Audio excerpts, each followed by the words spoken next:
Au tombeau, Marie-Madeleine s'y rend de grand matin, puis elle court vers Simon-Pierre et le disciple bien-aimé. Vers ce même tombeau, ils courent. Où leurs pas les mèneront-ils? Après la résurrection pour Pierre, lorsqu'il arrivera à Césarée, ses pas l'ont mené chez le centurion, Corneille, pour témoigner du Christ ressuscité.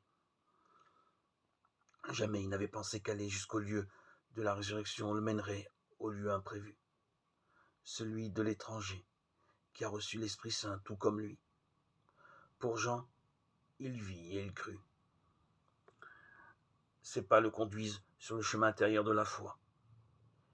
Il recherchera les réalités d'en haut, comme l'apôtre Paul l'annonce aux Colossiens, car désormais sa vie restera cachée avec le Christ, qui a dit de lui, « Si je veux qu'il demeure jusqu'à ce que je vienne » Jean 21, 22.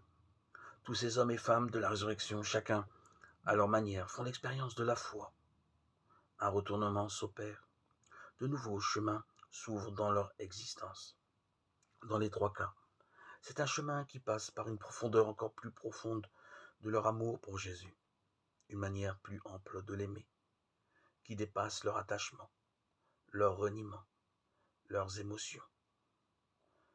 Trois témoins, trois manières particulières de courir, trois chemins qui, malgré leur particularité, éprouvent le même dynamisme, la foi, et le même désir, le ressusciter. Leur témoignage est pour nous.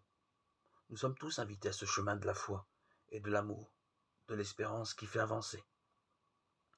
C'est bien parce que nous avons vu trop de tombeaux qu'il nous faut voir au-delà avec les yeux de la foi, le ressusciter et prendre la voie du Seigneur.